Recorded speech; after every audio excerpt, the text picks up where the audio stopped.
I put on a jacket because, we're interviewing a senator, but I see that it's Polo Day. Senator Schmitt's pulled a Zelensky here. I did, but I told him I have these stiff collar on the polo, which is you look great. It looks great. And I lost the weight. Thanks for noticing, Senator. And I've been hitting the weights unlike Sachs, and so I am too trying to get the gun show going like you have achieved there. I'm going all in. All right, besties. I think that was another epic discussion. People love the interviews. I could hear him talk for hours. Absolutely.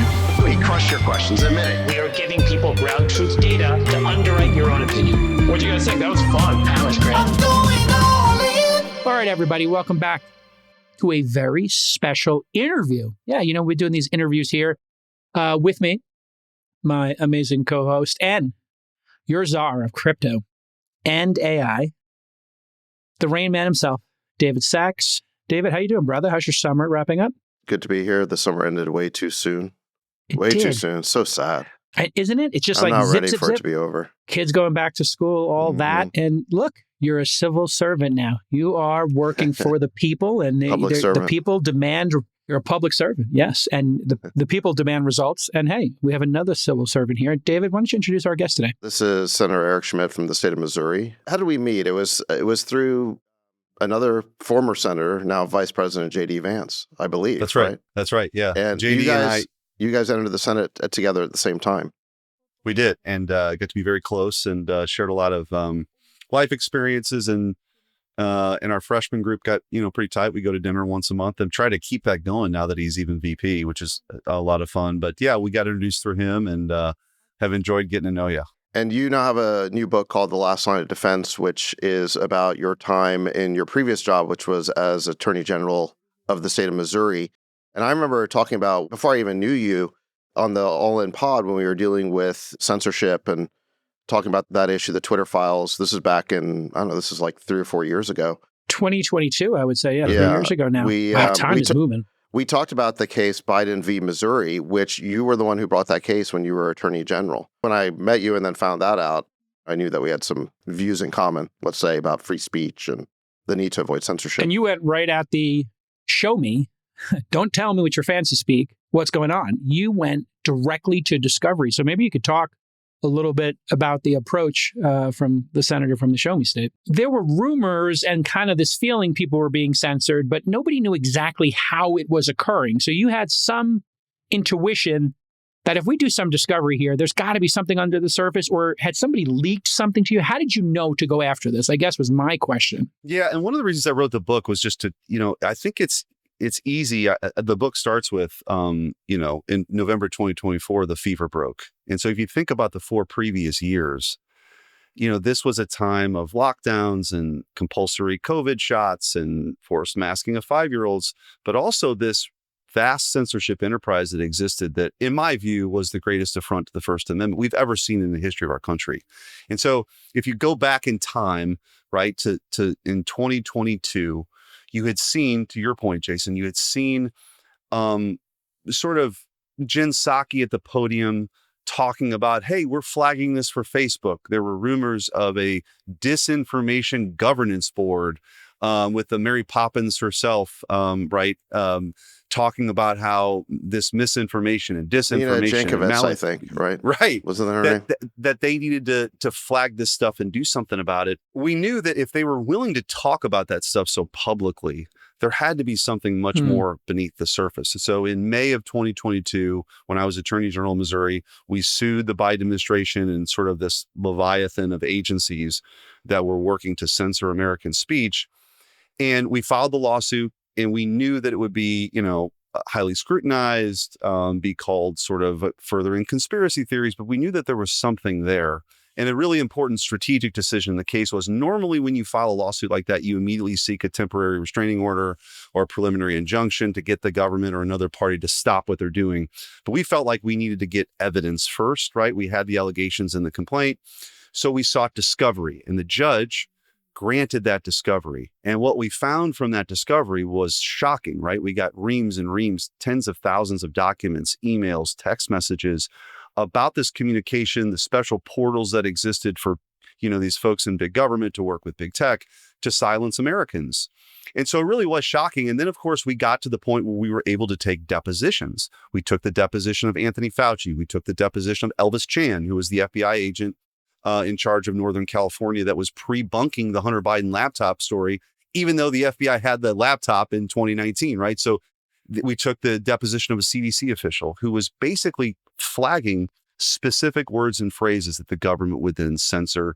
And then agencies like CISA, all of these groups were part of this enterprise. And that's one of the reasons I wrote the book, The Last Line of Defense, that people can get on Amazon right now. We go inside those deposition rooms. You go inside the prep for that. What were we trying to find out? What did we find out? How we uncovered this? Because you got to remember, this was before Elon bought Twitter. Yeah. And before the Twitter files. Yeah. We right? joined him there for those first couple of days. Yeah. What's interesting about this is that you were taking the discovery from the government side. So you were getting the government documents, you were deposing government witnesses, and then Elon released the Twitter files, I don't know, about 6 months later. And then we saw it from the Twitter side. Yeah. And this was happening at Facebook too, right? Like you had information Facebook, on the Facebook side. Yeah. Yeah. You had Meta. You had YouTube. This was all happening. And the way it was working was, as you guys know, these big tech platforms have something called Section 230 protection, right? Which is basically in the 90s when the internet's becoming a thing, Congress says, you're not a publisher, you're a platform, so you can't be sued. That is a huge advantage. And by the way, if they're actually acting as a platform, as a proponent of free speech, almost as a free speech absolutist, that's a great thing. The problem was a lot of these entities were then becoming publishers. They were throttling things they didn't like. They were taking down opinions they didn't support, that sort of thing. And so what you had was Joe Biden saying maybe there's criminal liability. You saw these text messages in the lawsuit from Rob Flaherty, who is the deputy communications director of the White House, cussing these guys out, saying, you need to know that from the highest levels of the White House, we see this, you're not doing enough. And so as much as I think some of the people at these big tech companies were willing participants, there was a coercion that was happening. And that's the basis of the lawsuit, which was, we all know the government can't censor speech, but you also can't outsource that censorship to private companies, which is exactly what was going down. And I think exposing that was really important. Of course, Elon and all the work that he's done in making that a true free speech platform then. And then, of course, the congressional hearings that followed.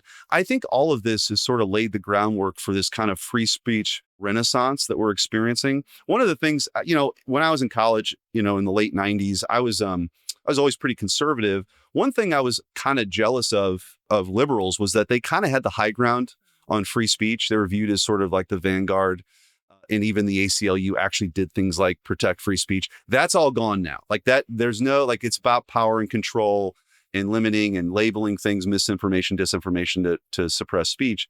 So I think it's an interesting moment right now for this new coalition that came together to elect President Trump, which is, for me, exciting. It's kind of a working class coalition. So just to steelman it, Senator, we know that our foreign adversaries, this is bipartisan for many decades, interfere in our elections. We know they do that.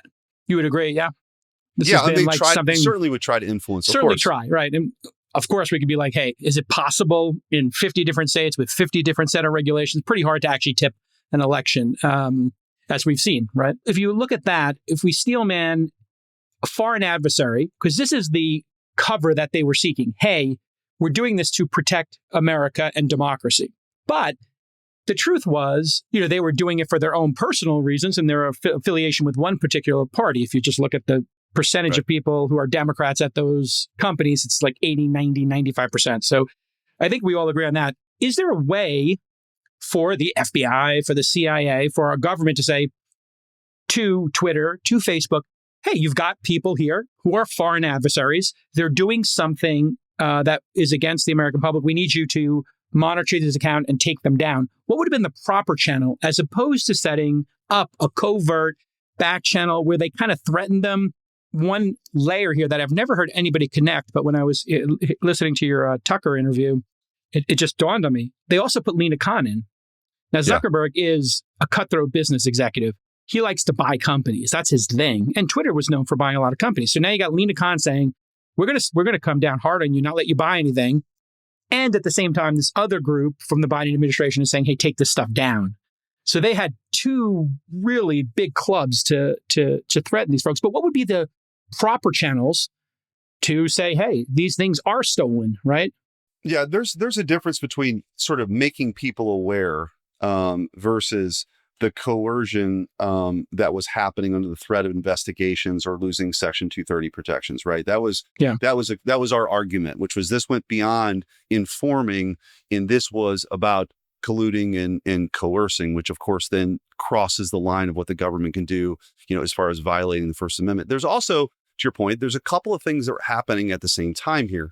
The first is kind of this, honestly, is kind of legacy of the whole Russiagate hoax stuff, in that they concocted this this theme that is playing out now. Like Tulsi Gabbard is exposing a lot of stuff, but that gave them in their view, that gave them the guys to talk about Russia this, Russia that, everything that they don't like is misinformation, disinformation, right? The other thing that was happening with Zuckerberg in particular, you got to remember, if you go back to 2016, a lot of people blamed him. If you didn't like Trump, they blamed him because they thought that somehow what was happening on Facebook contributed to his election and it shouldn't have happened. But then, of course, he then is part of the whole Zuckerbucks movement in the lead up to 2020. Then he comes back around and Biden's in office, and he's pressured. And he kind of, on Joe Rogan kind of talks about the lengths at which they went to pressure him. And now it seems as though maybe he's been pilled again. I don't really know where that's at. No. I can tell you, he's a weather vane. That's just how you know which way the wind's blowing. Zuckerberg, right. So yeah, like it's out of expedience. Who he's behind is just the weather But vane. it's interesting, like him as sort of this kind of, maybe that's the right word, of kind of how this was vacillating from one place to the next. But the point is, if Kamala won, I'll give he him, would have been all in for Kamala. 100% he would have been at the inauguration for her. He would have donated to her. Trust me, we know him. It's my opinion. Well, I give him a little more credit in the following sense, is that Zuckerberg gave a speech a while back where he talked about how social networking was the fourth estate, and you've got the media and then you got social networking, and it's very disruptive, and therefore people want to censor it. And he basically supported that we should have freedom of speech for social networking like we do for the press, because it's equally important. And I think that is his actual view. It's just that the question is, how much stomach does he have for fighting the government when it's pressuring him and coercing him, and some other part of the government is basically threatening to break up his company, right? Yeah. Right. Like a fifth estate, right? And so I think that if he wasn't being pressured by the government at all and just left to his own devices, I think he'd be fairly pro-free speech, but I just think that he wasn't really willing to take up the banner and fight the way that Elon was, and he's really the anti-Elon in that respect. He's the anti-Elon. He cares about his stock price. He cares about money. This is my interpretation. And he's going to protect the franchise and the stock price. But that's what most business people would do. I mean, I think Elon was an outlier in terms of being willing to fight for principle, which is why I think that going back to the central premise of Biden v. Missouri, when the government is jawboning these companies, instructing them to take down content or highly suggesting it and basically threatening that there'll be repercussions if they don't, most business people are going to give in to that. Of course. It is de facto censorship. Well, and if you think about it too, I mean, there's just a couple of things. If they didn't happen, all of this stuff would still be considered a conspiracy theory, or we wouldn't know about it. Like if we didn't, nobody else had filed. If we didn't file that lawsuit and seek discovery, and if the richest guy on the planet doesn't choose to buy Twitter and expose all of that, people would still be claiming that this was some conspiracy theory, right? Like we wouldn't, if you just think of the world would be a much different place right now. And so I think that's a big success. Well, I agree. And just to take people back, you're exactly right that conservatives were called crazy and conspiracy theorists for believing that Twitter, then Twitter, was shadow banning and throttling traffic. And I remember when Elon took over, we had the Twitter transition, and Jake Howell and I were there, and we were just helping out the first couple of weeks. And it was mostly just getting org charts and trying to rationalize the org structure. And Elon went in and started making cuts. But then I think I left around Thanksgiving, and we were all kind of with our families, and, I think we went down to Mexico, and Elon was still there working. And I remember I got a text from him at like 2 a.m. Like, are you up? You up? You up? You up? And It's going to be a banger. Yeah, I'm like, sure. Yeah. So anyway, he calls. And basically what he told me was that all the conspiracy theories are true, that we've now gone into the admin tools that the trust and safety team was using. And they literally have checkboxes to throttle accounts based on exclude them from search. And they had all these different tools that they had created, again, to throttle traffic, which was effectively shadow banning. So they could just ban you outright, or they could prevent your content from being seen. In other words, everything that conservatives had claimed was true. And to add to that, Senator, before you respond, the thing that's particularly interesting about this is you talked about 230. We want platforms to have 230. But when you start making editorial decisions, when you're the New York Times and you say, hey, this is going on the front page, it's an editorial decision. When you assign the story, that's an editorial decision. The 230 was given to platforms that didn't make editorial decisions. This is an editorial decision to say Milo Yiannopoulos or Laura Loomer or Alex Jones, whatever the reason is. They could be anti-Semitic, they could be crazy, they could, or the president of the United States, which was ultimately we'll get into that one for sure, because there's a lot of good questions there. This is one of the things that Elon had done that very day was he opened up the Twitter jails and let Trump back onto the platform. And there were some others. Jordan Peterson was censored. But you know what? Jay It was a little Bhattacharya. bit of like Arkham's Asylum. You did let a couple of crazy people back on too. Tate. No, all the bad boys of free speech were let out. Yeah. I mean, it was Trump, Tate, Jordan Peterson, Jay Bhattacharya, folks like that. I would put Jordan Peterson. The public doesn't need to be protected from any of these people. No, I mean, Milo Yiannopoulos and Alex Jones, you may find them loathsome or funny or anything in between, but it is freedom of speech. But, Senator, this has led to a discussion of 230 being repealed. And this is where I think, the lawsuit you did, and there could be further work, is clarifying the nuance of 230. Should an algorithm de facto be an editorial decision? So if you have an algorithm and you say, hey, I'm going to show you more MAGA stuff, I'm going to show you more AOC, that's an editorial decision in my mind. Should that break Section 230? If somebody decides to build an algorithm that shapes the content you see when you open the app, just like the New York Times editors do. Right. That's sort of like in the Last Line of Defense book is sort of like, what are the solutions are? We talk about what's the proper role of Section 230. Because I actually think if you are a true platform as somebody, again, that believes in free speech, it's a very important thing. One of the concerns, like I'm not a doomsday guy on AI. I think I think it can add to human flourishing. I think it can actually make us more productive. And there's a lot of opportunities that roll with it. One of the things I'm most concerned, though, is about censorship creeping in to AI, right? And so I think you have to be very clear that if you're going to start making these, whether it's somebody individually is flagging it, or you have an algorithm that is essentially excluding 50% of the points of view, you should not get the multi-billion-dollar subsidy that effectively what Section 230 protection is, right? It's a huge advantage. And it should, and by the way, I'm all for that. But I think this manipulation that, by the way, is sort of sewn into the hearts. Though, the algorithm, because you know what an algorithm is. You're like a tech savvy guy, and it's great to have senators who are. But you can't, but like, just like government how can you have an algorithm that's designed to produce a certain output? How can you have that coexist with 230 is my question. I have my own answers, but I'm curious in your answer. Yeah, I think you got to get back to one of the First Amendment principles, which is it has to be content neutral. That's how I view it. Now, you can have protections. There are certain public safety protections that are going to play. You could have protections against people, sort of pedophilia that would violate terms of service. Something there is a role would violate for terms laws, right? I mean, correct. Yeah. But I also think what's interesting is when you go back and look at this case, the pressure on the platforms wasn't just about phrases. They made them alter terms of service to actually meet what the desired outcomes that they wanted. And also, and David, you saw this, interestingly, the kind of how deep the rot really was. Let's just take Twitter for an example. James Baker, who's James Baker? James Baker was the general counsel for the FBI during the the briefings during the Russiagate back then, at the end of 2016. He then, after a stint at some think tank, becomes the general counsel at Twitter. He was the one inside Twitter, we now know from the Twitter files, was advocating to censor the Hunter Biden laptop story, even though he should have known, based on his time at the FBI, that the laptop was authentic, i.e. it was Hunter Biden's actual laptop.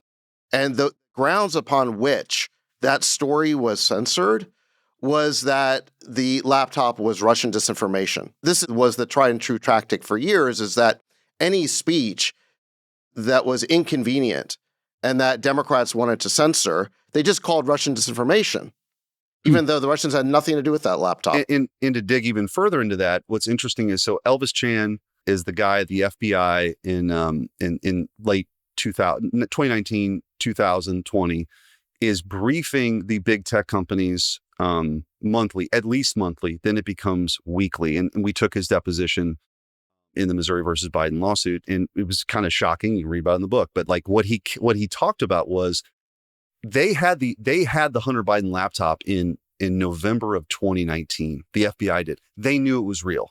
Like they knew it was real. It's Hunter Biden's laptop.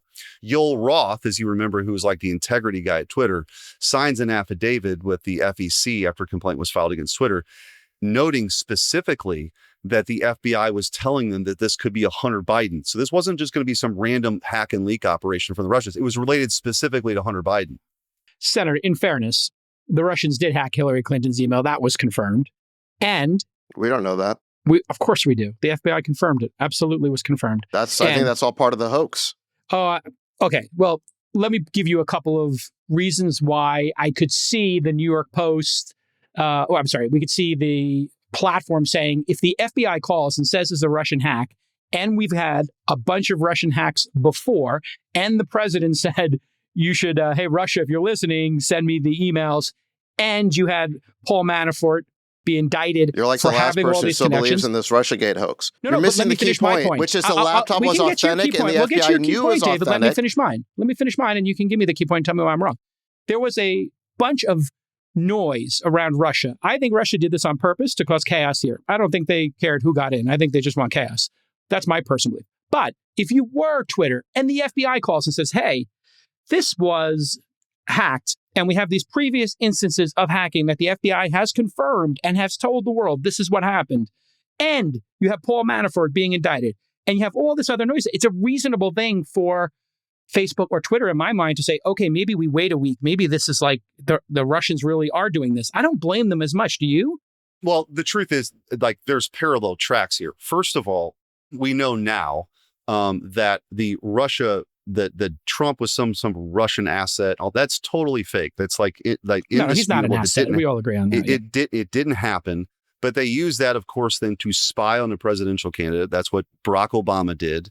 And then you had, of course, Brennan and Clapper and Comey continue this and really tried to sidetrack a presidential administration. So I think indictments are probably coming. That's a sort of a separate issue. The reality is because even though statute of limitation may have expired, a conspiracy, if ongoing, the statute of limitation has not expired. So we'll see where that all goes. But if you're making the point that the government shouldn't be having that much influence in coercing and threatening these big tech companies, I would agree with you that's a violation of the First Amendment. My point is, the idea that the big tech was so willingly going along with all this, though, right, is a little scary. These are some of the biggest companies in the history of the world. And the idea that something that the FBI knew to be true wasn't out there for the American people to sort of weigh in on 10 days before an election is kind of Orwellian. But that's on the FBI, I think. Yeah, not the platforms. The FBI, I'm totally unclean hands here. There's no doubt about that. Okay. Yeah, let me jump in here with a couple of points. So, okay, let's just focus on this Hunter Biden story, because I think there is a very plausible argument that the censorship of this story could have swung the results of the 2020 election. Okay, because the Hunter Biden laptop showed a bunch of shady foreign business dealings between the Biden family and China and Ukraine and other countries. And if that had been properly examined by the media instead of being censored by social media 10 days before the election, who knows what the outcome would have been. So this was a major, major deal. Now, why did that story get censored? We now know from the Twitter files, this is the reporting of Matt Taibbi, who was given access to the Twitter files, that, like Eric is saying, the FBI knew in late 2019 that the laptop was real because they had it in their possession and therefore authenticated it. What was their reaction to it? In my view, they could have done three different things. Number one is they could have investigated the crimes that were suggested by the evidence on that laptop. They didn't do that. Number two is they could have just sat on it and done nothing. They didn't do that. They did number three, which is they basically began a campaign to suppress the contents of the laptop. How do they do that? Elvis Chan, representing the FBI, was engaged in weekly meetings with these social networks. Again, this is from the Twitter files. And Elvis Chan represented the intelligence community. One of the the emails described his group as the belly button of the conduit between the social networks and the intelligence community. And remember, Elvis Chan had something like 80 FBI agents who are submitting takedown requests to Twitter and other social networks. So this is the scale of the censorship that was happening. In any event, in these weekly IC meetings, and a lot of the evidence has been destroyed because they were using that disappearing tool, Teleport. In any event, in these weekly meetings, we now know that they were warning the social networks, be on the lookout for a Russian disinformation campaign in which Hunter Biden is accused of something. And so they, for months, were priming the social networks to view any story, any revelations about Hunter Biden as being Russian disinformation. Now, why were they doing that? In fact, there was at one point, there was what was called a quote unquote tabletop exercise where all the heads of trust and safety at these social networks were brought, I think they were brought to the Aspen Institute, and they literally ran a tabletop exercise where they said, okay, 2 weeks before the election, the Russians are going to do an oppo dump on Hunter Biden. What's your response to that going to be? And where they all ended up is that they would censor the story. I mean, this is like crazy Orwellian stuff. I mean, it makes sense for, just to steelman it, for them to want to do the right thing if the FBI is telling them it's Russian disinformation. Oh, I don't blame the social networks. They were that's what I'm trying. That's the only point I'm trying to make. Believe, and Zuckerberg went on Rogan. Remember when and Zuckerberg went on Rogan and he said the reason why we censor that story is because the FBI had told us to. Most people in that situation would have believed the FBI. All three of us would. The point is, though, that the FBI, again, they could have investigated the crimes on the laptop. They could have sat on the laptop and done nothing. That's not what they did. Instead, they began this campaign to discredit the eventual revelations as Russian disinformation. Senator, what happened to those individuals at the FBI? I'm curious if you can get to that as well, who were involved in all this. Were they ever brought up on charges? No. Do we ever figure out who they are? There needs to be accountability here, because I also think it's important to point out that, so take CISA, which is the Cybersecurity Infrastructure Security Agency. No one's ever heard of it. It was created effectively to protect infrastructure from cyber attacks.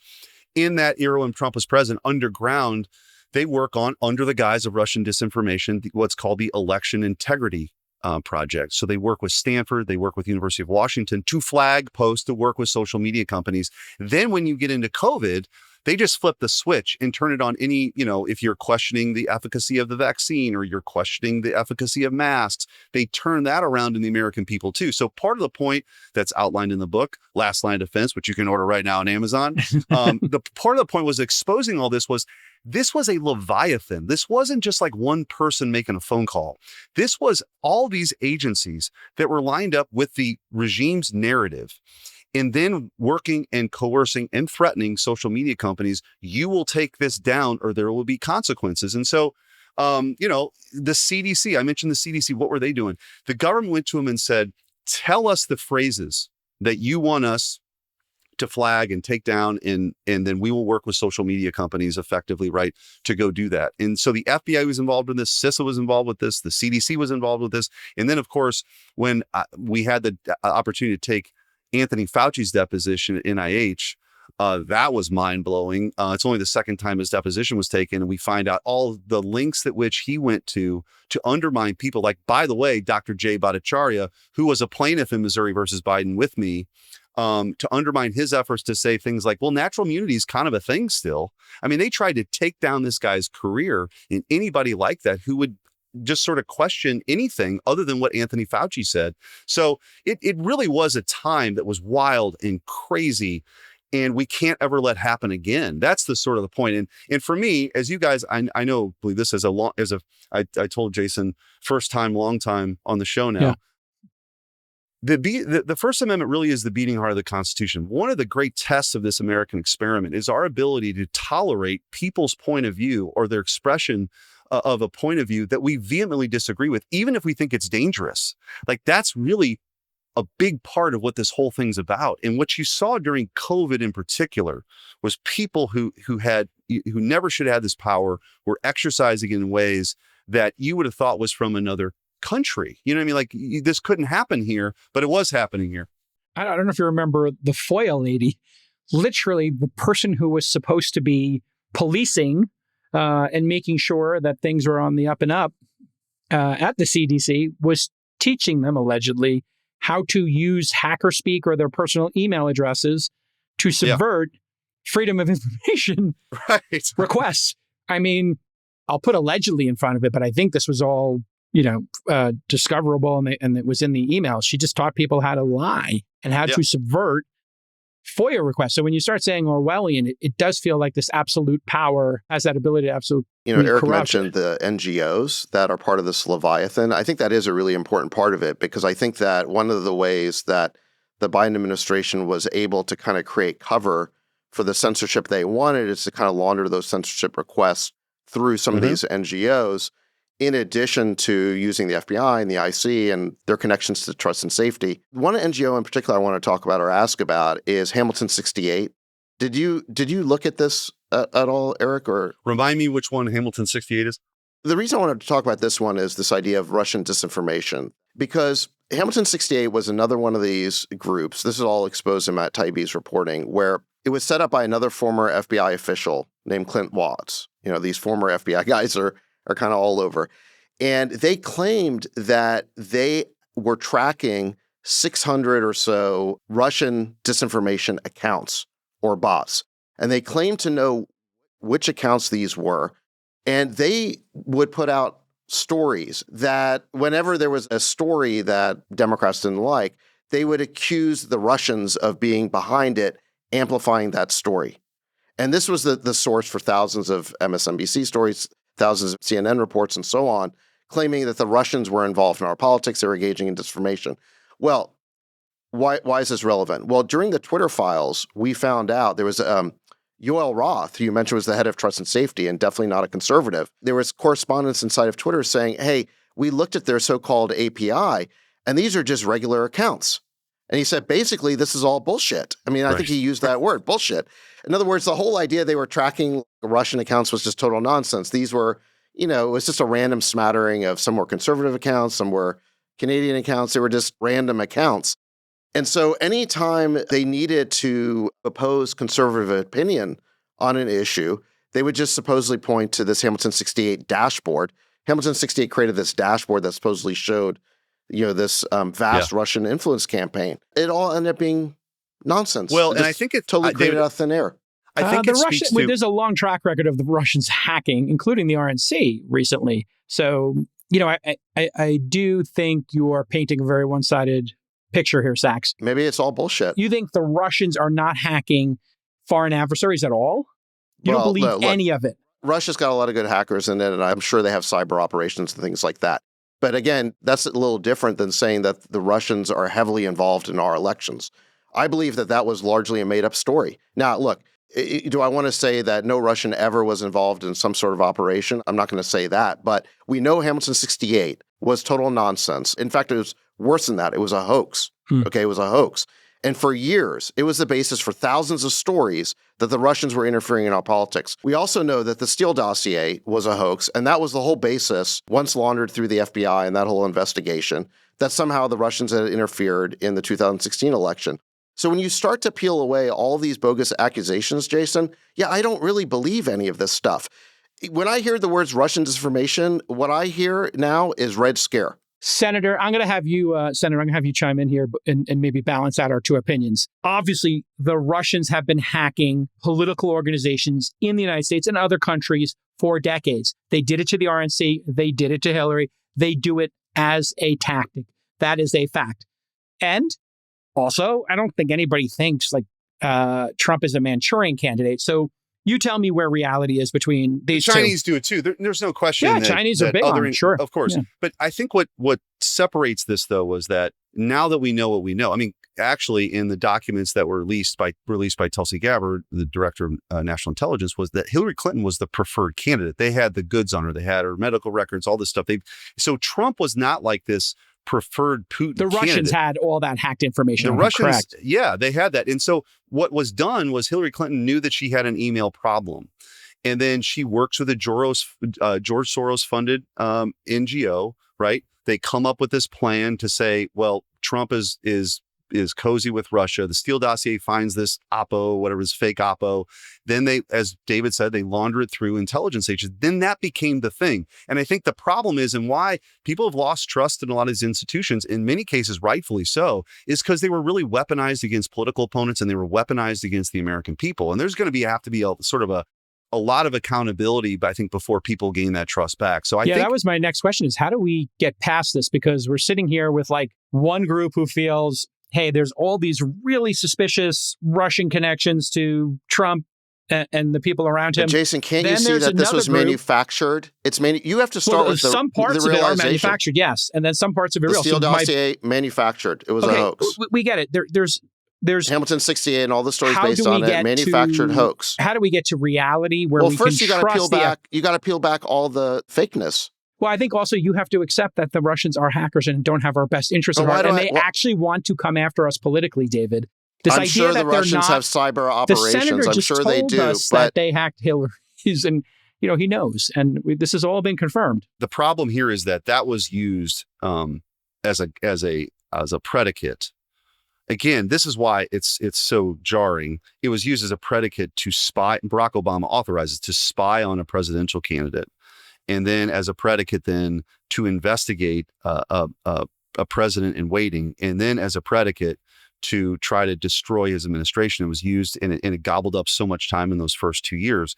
That to me is a pretty unique circumstance, and beyond just foreign nations are trying to get information. Since we're here, there's this lawsuit that is now happening, or this investigation, I guess, as an attorney, and you were the AG. Explain to the American people what the case is right now that they're going after, with this Russiagate allegations. And then where is it in the courts? Give us the mechanics of it, and where do you think it winds up? So the question is, was anything done illegal during this sort of Russiagate hoax stuff that could be chargeable? I think you've got, ironically, Barack Obama has presidential immunity because of the case that President Trump won at the Supreme Court, which, by the way, my Solicitor General at the time in Missouri was John Sauer. He's now the Solicitor General of the United States. He was also Trump's lawyer who argued that presidential immunity case about a year ago. But so he probably has immunity from official acts when he was in office, but not when he's out of office. So the real question will be, I think the most likely charge, you can make the case, is a conspiracy to defraud the United States. This is a very elaborate scheme, again, to undermine people, and whether they get indictments or not, I think they should pursue them, and we'll see if that happens. But I think the most likely targets of that are Comey, Clapper, and Brennan for their role. And they're being accused of what exactly? Of manipulating manipulating these falsehoods into actionable intelligence, again, against the president of the United States, Donald Trump. What are they being charged with, I guess, is what I'm getting at, or Well, has that you not can't gotten make to that up- point? Yeah. You can't be the head of the FBI or the head of the CIA and have information is false to then open up a criminal investigation against the president, which is what happened, right? And so that's a kind of a big thing.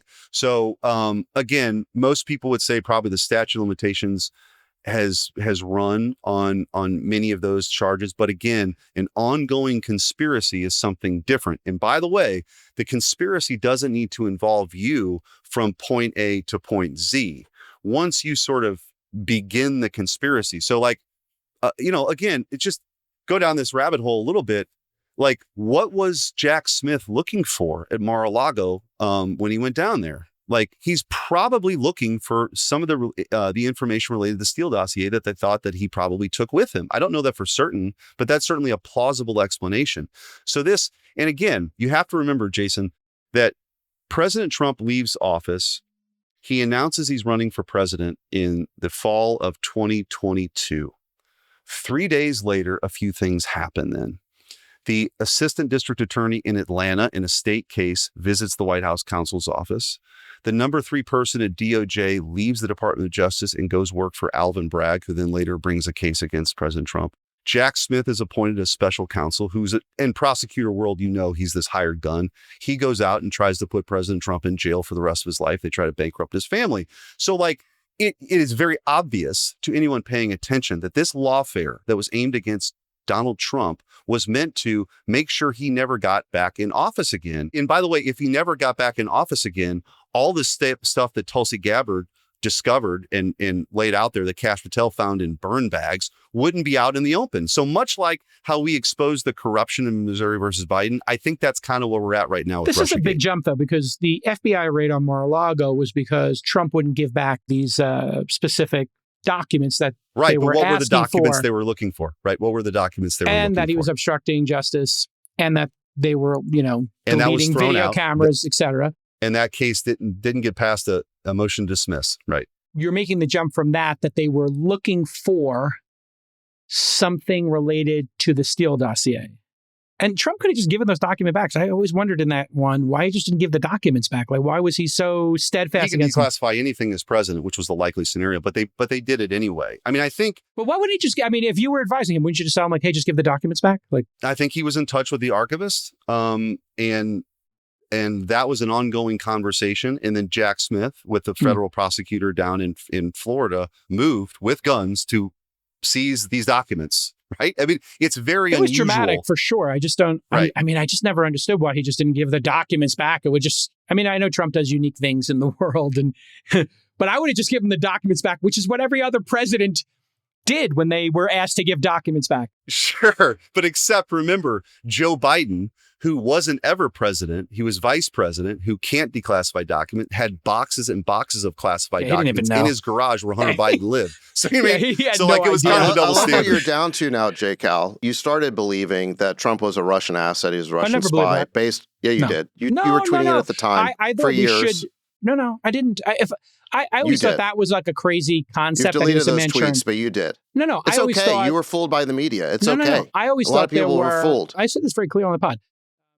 I always believed the Russians wanted to create chaos, like we're experiencing here in this discussion, amongst Americans to distract us, and that they would do it even-handedly with anybody. They would do The it people with... who were creating the chaos were actually the people who perpetrated this coup attempt against the president, the people who perpetrated the Hamilton 68 dashboard fraud. Those are the people who perpetrated the chaos. Sure. I think if the Russians You don't weren't really have hacking any everything... evidence. No, you the don't, Russians you don't hacking have is... specific evidence. You don't have specific just evidence of listed a them. Russian hack.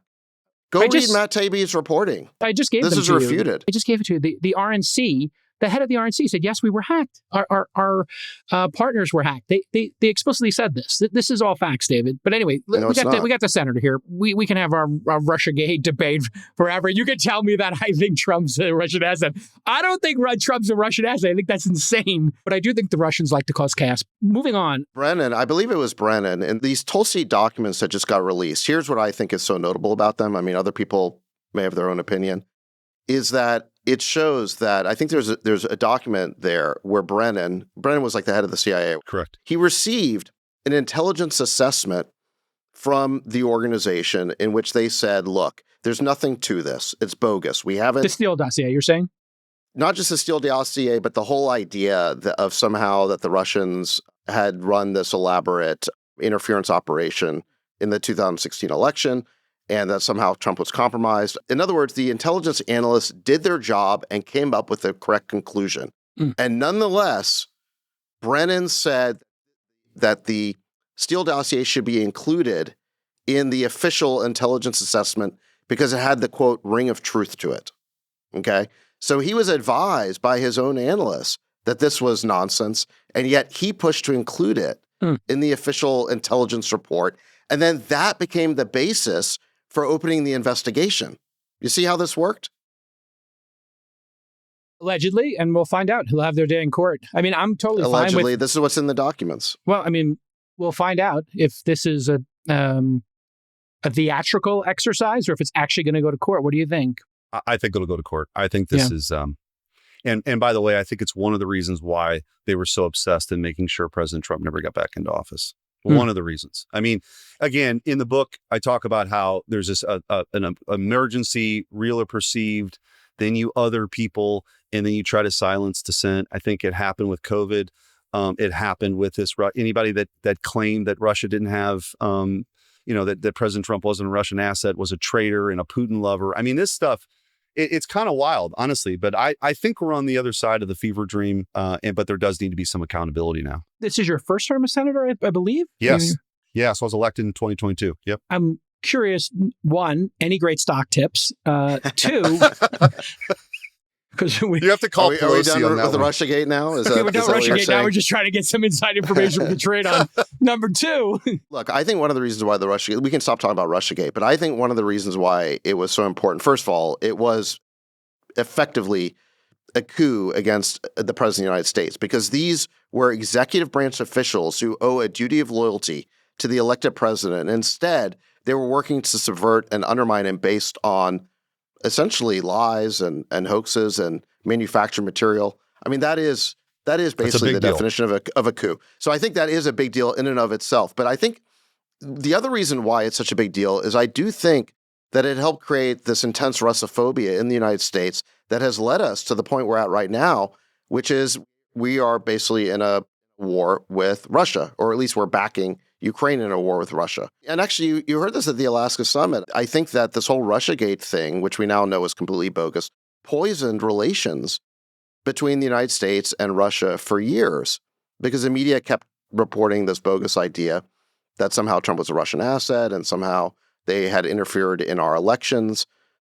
And I think this helped create a very hostile relationship between the United States and Russia. clearly Russiagate led to the Putin Well, invading Ukraine. it led to a him souring crossing of the border and it led murdering to a souring of the Ukrainians. relationship. Yes. It led to a souring of the relationship, and it led Doesn't to. justify his murderous campaign in Ukraine, David. You would agree. That's not the argument I'm making. I know, but I'm forcing you to agree that he invaded Ukraine and murdered people, and he's a war criminal. And those are just facts as well, David. I'm sorry. I think those are cliches that basically attempt to strip that complicated war of all of its context so that we can achieve a peaceful solution to it. I'm all for peace, but you got to accept reality. Obviously, Putin invaded the country, but the conflict there goes back 10 years. There's a long history to it. Yeah. I'm not looking to rehash all of that. The point is, we could have worked out a resolution to this conflict maybe before it started if we didn't have hostile relationships with Russia. And that's the point I'm trying to make. Senator, I'll give you the choice. I want to talk to you about just the Senate in general, and then I wanted to talk a little in your experiences there, or we could just go right into what's happening with this Russian peace deal and the status of that. We can do both. I was on a Sunday show yesterday, and I saw it.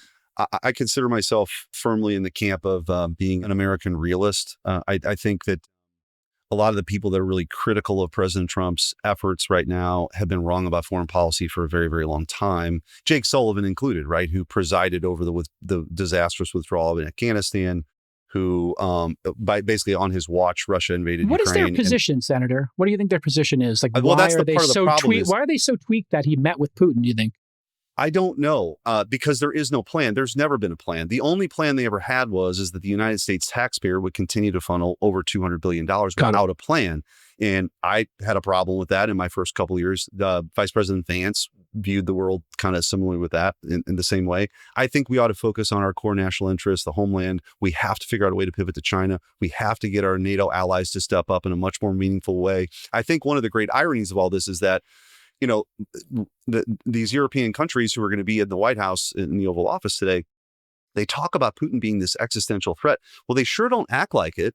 They don't really spend like it, you mean? Correct. And by the way, if they spent what we spent on national defense, that would free up about $300 billion for us to focus actually on the Indo-Pacific, where China now has a bigger Navy than we have. Not a better Navy, but a bigger Navy. This is Trump's biggest accomplishment is probably geopolitically getting NATO to spend what they're supposed to spend. Yeah. Yeah. I went over to, I was actually at the Munich Security Conference. I went over there. I'm a bit of a contrarian there, I guess. I would say the ascending wing of the Republican Party on this kind of realism versus this kind of Wilsonian adventurism that's dominated permanent Washington for a long time, just to tell them the truth, which is not what they wanted to hear, but the truth, which is the things I just said. You need to step up in a more meaningful way. If you think about the Cold War, it was meant to sort of prop them up to defeat Soviet communism. Our trade deals were never renegotiated. We never expected much more from them, and all that's happening now. So this is kind of the place that I've been hoping to be. But I think President Trump's trying to broker a peace here. The problem with the critics is they just don't have an alternative. This is a meat grinder. This is a war of attrition. This is what Russia does. That's what they've done for centuries. So if your solution is that, well, we shouldn't talk to Putin, I don't know how you get to a peace deal. Diplomacy means you talk to some people that you would never want your daughter to marry, but like you accept the world as it is and try to move forward. And I think that's what he's trying to do. And David, I think the chances of successfully negotiating anything with a dictator who gets to do whatever he wants is like 5 or 10% on a good day. Are you talking about Zelensky? My Lord, you have it in for the emerging democracy that was invaded by... Zelensky is now in his, was it, fifth or sixth year of a 4-year term. Hold on, no, this is just me saying it. I'm not attributing anyone else. You're out of your lane. So Zelensky basically banned opposition political parties. He basically cracked down on the press. Democracy.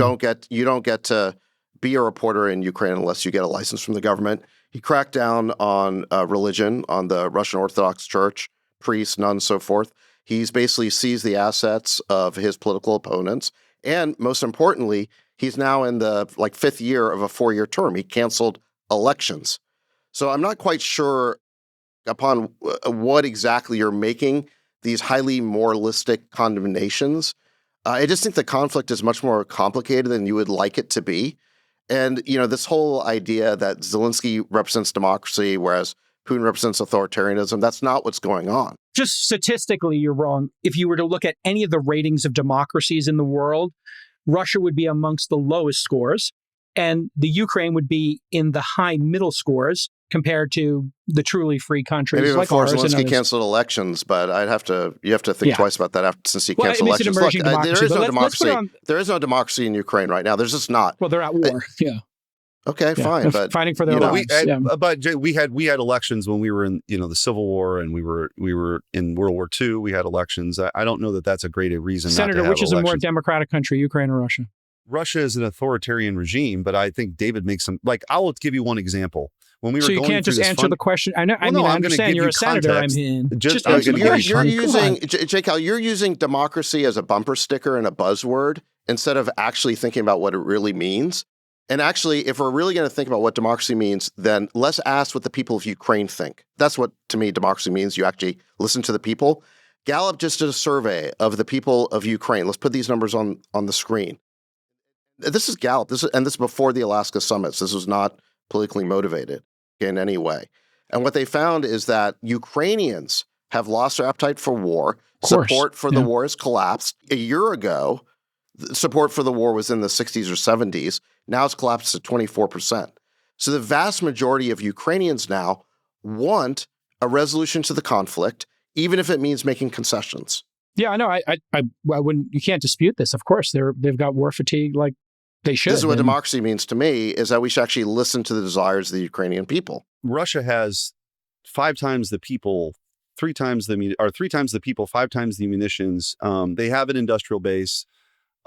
This, for Ukraine, I think the next step here is there has to be a negotiated peace here. This can't go on forever. Europe is not in a position, I think, to provide what they claim to want to provide.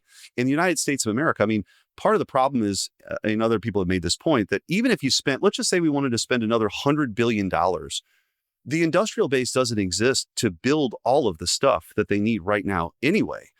There's a real problem here. And I think President Trump campaigned on the idea of negotiating a peace. I don't know why that's so controversial. And I'm not saying from you, I'm saying, but the pundits. Yeah. It's like he peace, can't, obviously. The idea that, Russia has nuclear weapons. The idea that he wouldn't have a one-on-one conversation. Yeah. That's why I asked that question. Is there any steel manning of this position that we shouldn't meet with Putin or, President Xi or Kim Jong-un?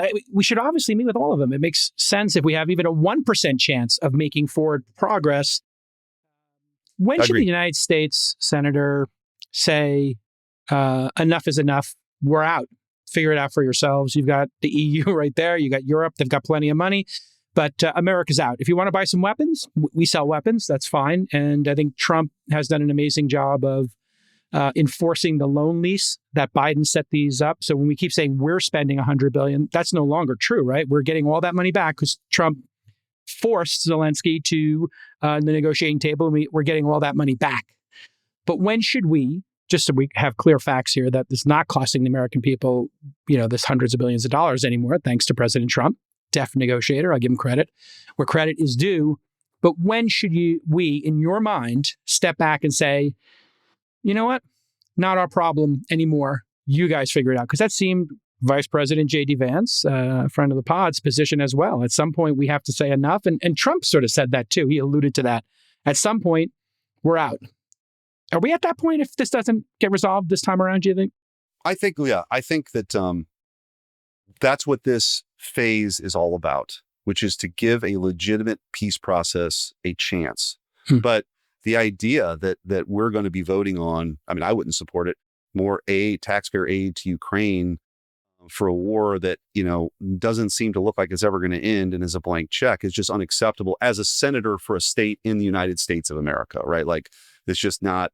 Now, President Trump, I think, has opened up avenues to sort of make it clear to both parties that there's pressure that could be ramped up to try to bring this to a head. And I think that's where we're at. It's not going to all happen today. It's not going to all happen tomorrow.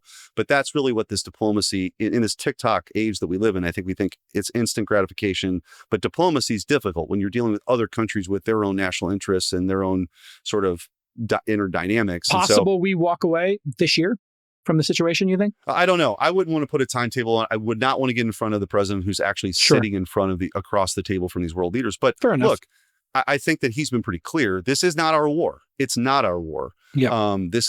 But I think that up to this point, we've wanted to try to provide a time and space for a solution. And I do think if there's anybody who can do it, it's Trump.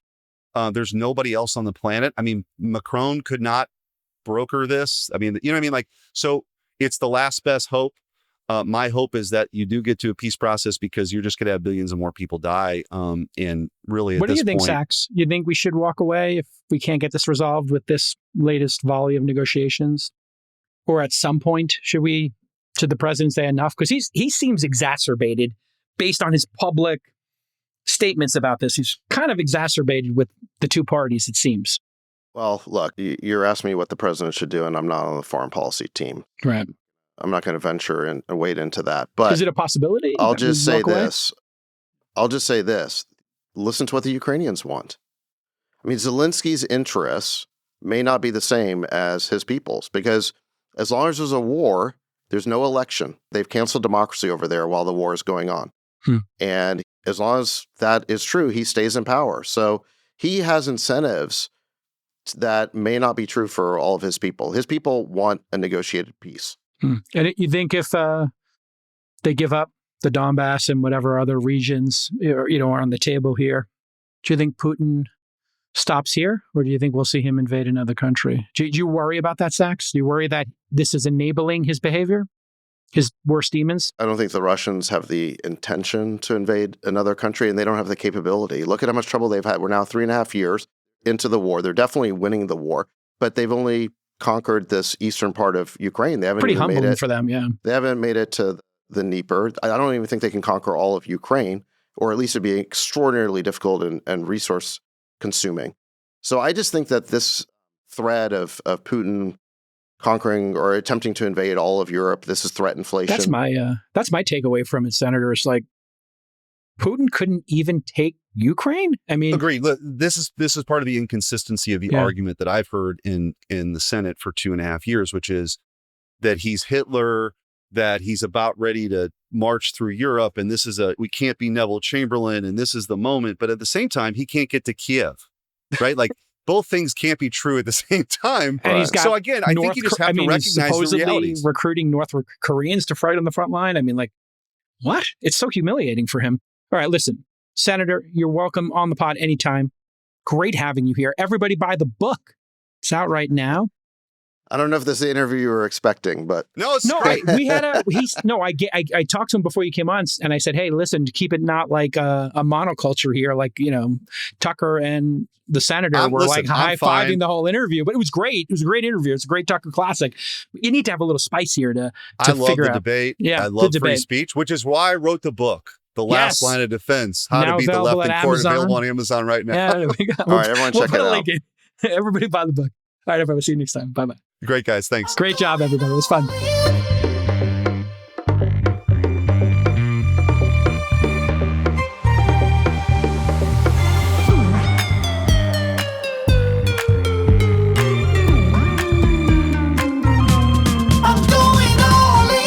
I'm a moderate, truth be told, but right now the left calls me a MAGA retard, and then the right calls me a libtard. So the only thing they have in common is they both think I'm an idiot. Right. Yeah. So I'm Well, if don't everybody worry. agrees, then maybe there's something to it. there could be consensus. We can finally there's your cold open, folks.